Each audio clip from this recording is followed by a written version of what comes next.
Un vieux panneau en bois indiquait fièrement « Visa frais depuis 1985 ». Et puis, sans avertissement, il a été retiré. Pas de conférence de presse.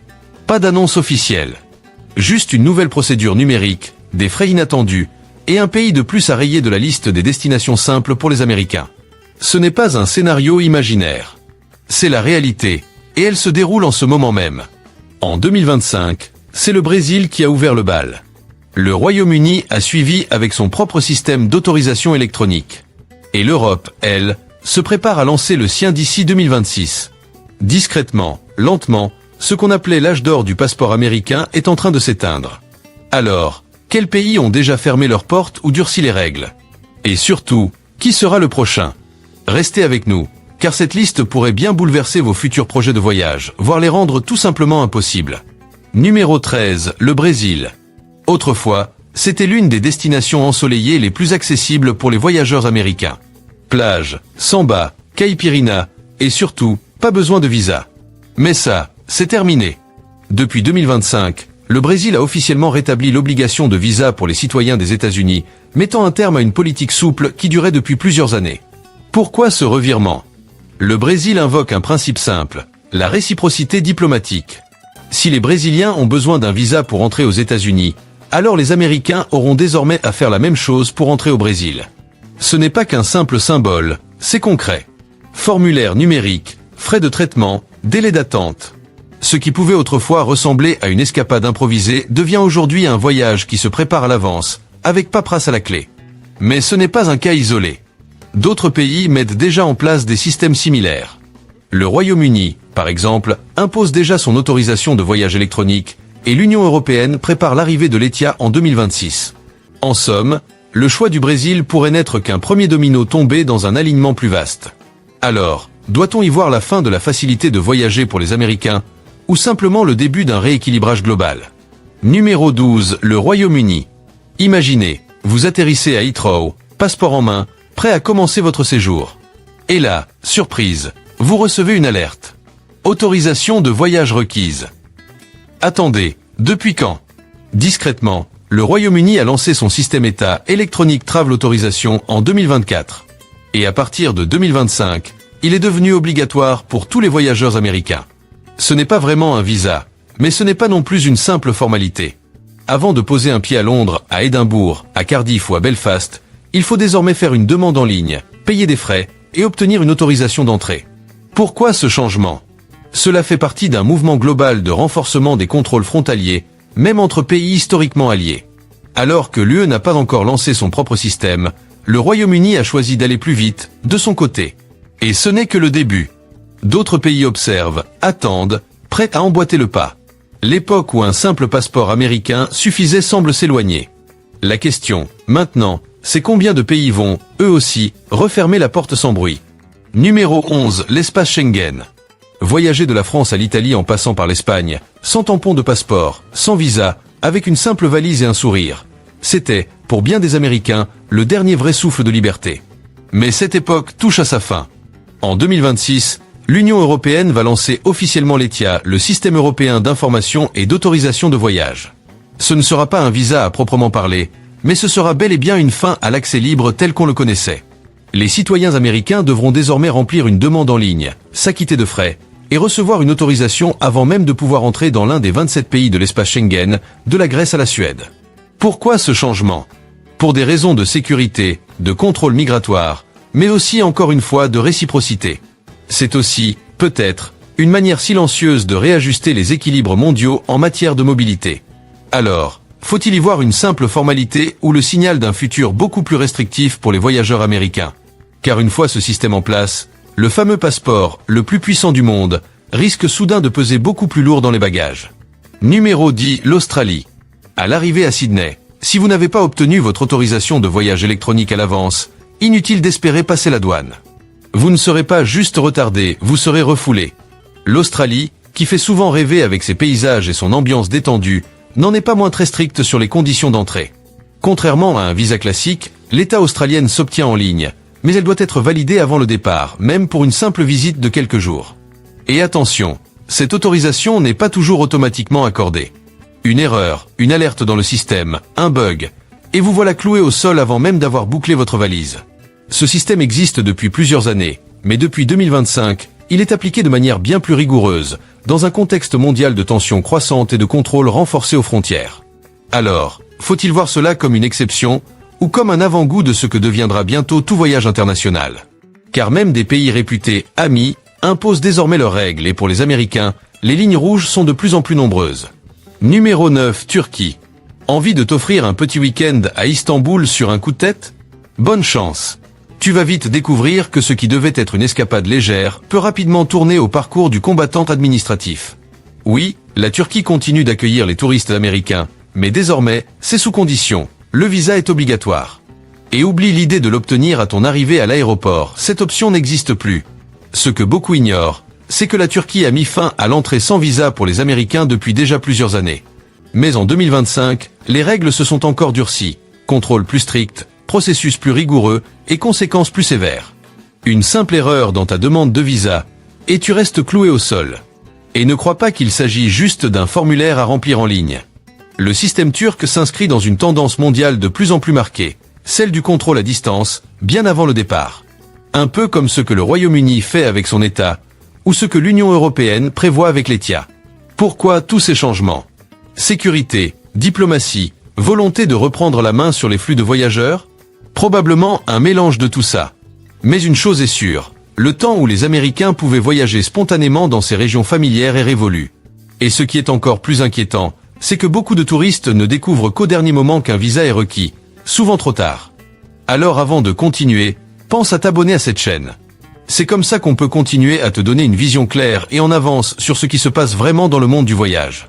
Parce que la Turquie est loin d'être la seule à redessiner les règles, et ce qui t'attend à la prochaine frontière pourrait bien ne plus ressembler à ce que ton passeport te promettait. Numéro 8, Indonésie.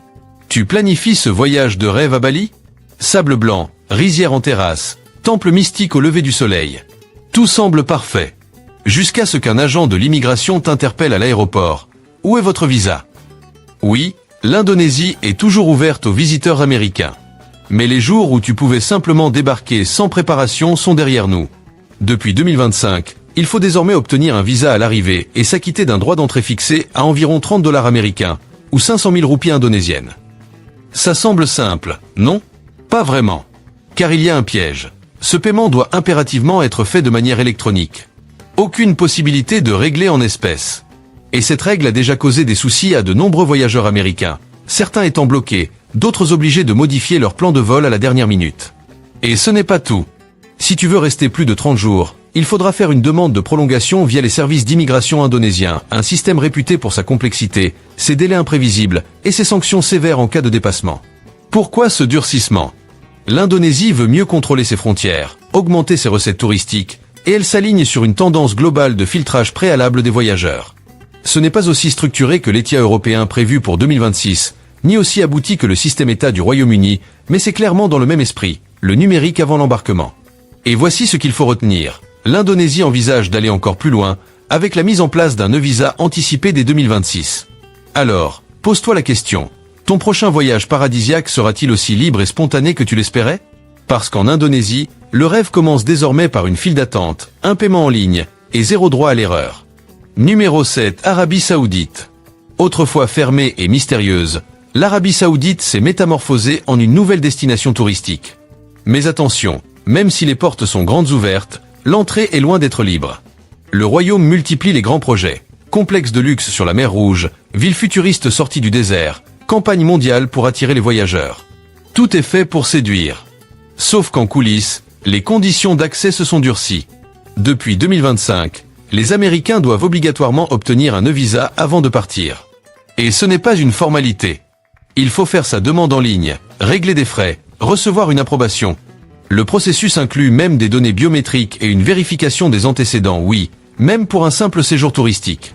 Oublie les voyages improvisés. Le visa saoudien s'inscrit dans la même logique que celle de l'Europe avec l'ETIA prévu pour 2026, ou encore du Royaume-Uni avec son État déjà actif. Un modèle qui impose une autorisation préalable, payée et validée avant tout départ. Et si ce modèle se généralise, il faut se demander, combien de temps encore le passeport américain sera-t-il un passe-droit? Car de plus en plus, il devient juste un papier parmi d'autres, soumis à autorisation. Avant de continuer, n'oublie pas de t'abonner. Ça nous permet de continuer à t'informer en temps réel, sans filtre, sur ces bouleversements mondiaux qui changent ta façon de voyager. Car l'Arabie Saoudite n'est qu'une étape. Si tu penses encore savoir quels pays sont faciles d'accès pour les Américains, il est peut-être temps de revoir ta carte. Beaucoup de frontières se ferment discrètement, derrière des voyageurs qui n'avaient rien vu venir. Numéro 6, Chine. Autrefois, décrocher un visa pour affaires en Chine, c'était un peu comme recevoir un pass magique, rapide, prestigieux, presque automatique. Aujourd'hui, ce même visa ressemble davantage à un parcours du combattant. En 2025, la Chine reste l'un des pays les plus stricts pour les voyageurs américains, que ce soit pour le tourisme, les études ou le travail. Et l'obtention du visa est loin d'être une formalité. Il faut fournir une lettre d'invitation officielle, un itinéraire confirmé, des données biométriques, et parfois même des preuves de voyage antérieurs. Et ce n'est que la première étape. Car chaque dossier est examiné à la loupe, vérification d'antécédents, entretien obligatoire, et des délais d'attente pouvant s'étendre sur plusieurs semaines sont devenus monnaie courante, surtout depuis que les tensions géopolitiques se sont accentuées ces dernières années. Contrairement à des systèmes modernes comme l'État britannique ou l'État européen qui fonctionnent en ligne, le processus chinois reste traditionnel, lourd et hautement sélectif, bien qu'il soit toujours opérationnel. Mais voici ce qui inquiète. Pour certains Américains, notamment les journalistes, ou ceux qui possèdent une double nationalité, les risques sont bien réels. Refus d'entrée, interrogatoire prolongé, voire détention.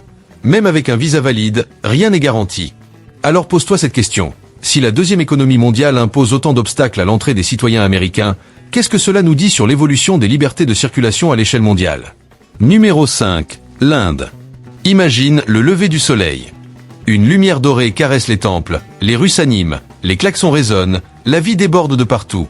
L'Inde intrigue, attire, captive. C'est un choc culturel, une promesse d'évasion. Mais pour les voyageurs américains, l'aventure commence désormais bien avant l'atterrissage. Depuis longtemps déjà, entrer en Inde sans visa n'est plus une option. Et en 2025, la règle est claire. Impossible de partir sans autorisation préalable. Là où la démarche semblait autrefois accessible, le parcours s'est durci. Les contrôles sont plus poussés, les délais plus longs, et surtout, rien n'est garanti. Les demandes sont examinées avec attention. Et si ton voyage touche à certaines zones sensibles ou à des sujets politiques délicats, l'analyse devient encore plus rigoureuse.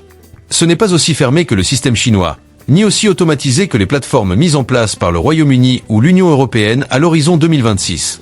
Mais le message est limpide. L'Inde s'inscrit dans une dynamique mondiale. Filtrer en amont. Vérifier les intentions. Décider avant même que tu montes dans l'avion. Et là, une question s'impose. Que devient la liberté de voyager quand ce sont des algorithmes et des procédures numériques qui tranchent ton accès au monde ? Avant de continuer, pense à t'abonner à la chaîne.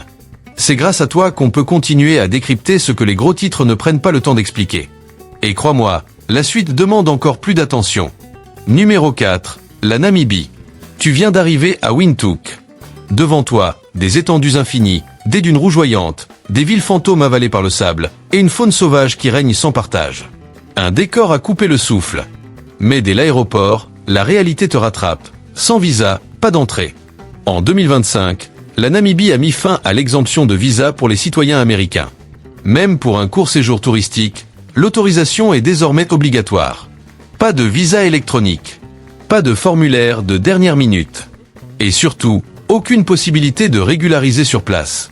Tout doit être validé avant le départ. Pourquoi ce revirement ? Officiellement, 2 raisons. D'abord, la réciprocité diplomatique. Les Namibiens ont eux aussi besoin d'un visa pour se rendre aux États-Unis. Ensuite, une volonté claire de mieux contrôler les frontières. Mais ce choix dépasse largement le cadre namibien. Quand l'Europe prépare son système ETIA pour 2026, que le Royaume-Uni, l'Australie ou encore l'Arabie Saoudite ont déjà adopté des dispositifs de filtrage numérique, la Namibie ne fait que suivre une tendance globale. Voyager sans visa était autrefois la norme pour les Américains. Aujourd'hui, c'est presque devenu une exception. Alors si l'appel du désert se fait sentir, un conseil, prépare ton dossier avec rigueur. Parce que le sable du Namib, lui, n'attend personne, et les portes de l'aéroport non plus. Numéro 3, le Kenya. Tu arrives à Nairobi. Tu t'attends à la chaleur, à l'effervescence, à ce parfum d'aventure africaine. Mais à la place, c'est un écran qui s'impose à toi. Accès refusé. Non, ce n'est pas un bug. En janvier 2024, le Kenya a surpris le monde en annonçant la fin des visas classiques. Beaucoup ont cru à une ouverture totale. En réalité, c'est tout l'inverse. Le pays a lancé un système d'autorisation électronique de voyage. Résultat, les citoyens américains doivent désormais faire leur demande en ligne avant même de décoller. Plus de formulaires à l'arrivée. Plus de solutions de secours à l'aéroport. Si cette étape est oubliée, le voyage s'arrête net, avant même d'avoir commencé. Pourquoi ce virage numérique? Le Kenya mise sur la modernisation de ses frontières. Sécurité renforcée, contrôle plus fluide, gestion plus intelligente des flux. Une stratégie très proche de celle du Royaume-Uni avec son État, et de ce que l'Union européenne prévoit avec l'ETIA. Ce n'est donc pas qu'une question administrative. C'est le reflet d'un monde où les frontières deviennent digitales, connectées et plus exigeantes. Avant de poursuivre, abonne-toi à la chaîne. On est là pour t'aider à anticiper ces nouvelles règles du jeu. Le Kenya continue d'ouvrir ses portes. Mais si tu ne parles pas le langage numérique du voyage moderne, tu risques de rester bloqué sur le tarmac. Numéro 2, le Japon. Tu fermes ta valise. Direction Tokyo. Dans ta tête, les images défilent déjà. Les cerisiers en fleurs, les trains à grande vitesse, les rues baignées de néon jusqu'au bout de la nuit. Le Japon fait rêver, et depuis toujours, il symbolise une alliance solide avec les États-Unis. Mais voilà ce que beaucoup découvrent trop tard. Même ici, l'entrée n'est plus automatique. Certes, le passeport américain permet encore l'accès, mais sous condition. Depuis 2023, le Japon a instauré une étape incontournable. Une autorisation électronique de voyage à remplir avant même de prendre l'avion. Pas après l'arrivée. Pas à l'aéroport. Avant le décollage. Si le formulaire n'est pas validé, le voyage s'arrête net. Et depuis 2025, la marge d'erreur est quasi inexistante. Une information mal saisie, un oubli, une incohérence? Résultat, refus d'embarquement, dossier bloqué, parfois même signalé. Ici, la précision n'est pas une option, c'est une exigence. Ce système s'inspire clairement de modèles déjà en place, comme l'État britannique, et annonce ce que l'Europe mettra en œuvre en 2026 avec l'ETIA. Pourquoi ce virage? Sécurité renforcée, gestion numérique des flux, et surtout anticipation d'un monde post-pandémique où les déplacements sont de plus en plus encadrés. Le message est sans détour, la confiance automatique n'existe plus, même entre alliés historiques. Les villes japonaises restent un exemple d'ordre, d'accueil et d'efficacité. Mais leurs frontières, elles, se sont durcies. Et la moindre erreur peut coûter cher. Alors pose-toi la question, si même le Japon exige désormais une autorisation numérique préalable, quel autre pays ami sera le prochain? Pour les voyageurs américains, l'époque où l'on partait en supposant que tout était ouvert est clairement en train de se refermer. Numéro 1, le Bhoutan. Tu arrives avec une idée très précise en tête. Le calme. Les monastères suspendus dans les nuages. Les drapeaux de prière qui dansent au vent. Mais au Bhoutan, on ne parle pas seulement de voyage. On parle de philosophie. Ce petit royaume de l'Himalaya ne se visite pas comme les autres. En 2025, il conserve l'une des politiques d'entrée les plus strictes de la planète. Oui, les citoyens américains doivent obtenir un visa. Mais ce n'est que la première étape. Pour entrer, il faut aussi s'acquitter d'une taxe journalière de développement durable, 2 cents dollars américains par personne et par jour. Pas un forfait. Pas une exception. Chaque journée compte. Pourquoi un coût aussi élevé? Parce que le Bhoutan ne cherche pas le tourisme de masse. Bien au contraire. Son modèle est unique, peu de visiteurs, mais un impact maîtrisé. Une expérience contrôlée, des déplacements encadrés, un équilibre soigneusement préservé. Et en 2025, cette politique s'est encore renforcée. Le visa bhoutanais n'est ni automatique ni rapide. Il faut obligatoirement passer par une agence agréée, planifier un itinéraire précis à l'avance, réserver chaque étape. Ici, l'improvisation n'existe pas. Pas de plateforme numérique simplifiée comme au Royaume-Uni. Pas de système automatisé comme l'ETIA européen à venir. Le Bhoutan va plus loin. C'est un choix assumé, presque radical. Préserver la nature. Protéger la culture. Maintenir l'équilibre. Quitte à refuser l'accès à la majorité du monde. Et c'est là que beaucoup réalisent la vérité. Ce n'est pas que les gens ne veulent pas visiter le Bhoutan. C'est que le Bhoutan ne veut pas accueillir tout le monde. Alors pose-toi cette dernière question. Que dit ce modèle sur l'avenir du voyage? Quand un tout petit pays peut dire non au passeport le plus puissant du monde? Pour les Américains habitués à franchir les frontières sans effort, le Bhoutan envoie un message clair. Toutes les portes ne s'ouvrent pas avec un sourire. Certaines s'ouvrent uniquement selon les règles du pays, pas les tiennes. Le constat est sans appel. L'âge d'or du voyage sans visa pour les Américains s'efface, lentement mais sûrement. Entre autorisation numérique, contrôle anticipé et régime de visa complexe, le monde redéfinit ses conditions d'entrée. Et même les alliés les plus proches exigent désormais une validation préalable. Alors avant de planifier ton prochain départ, retiens ceci, ton passeport, à lui seul, pourrait ne plus suffire. Reste informé. Reste prêt. Abonne-toi, partage et fais passer le message. Parce que les règles du voyage mondial évoluent plus vite que la plupart des gens ne l'imaginent.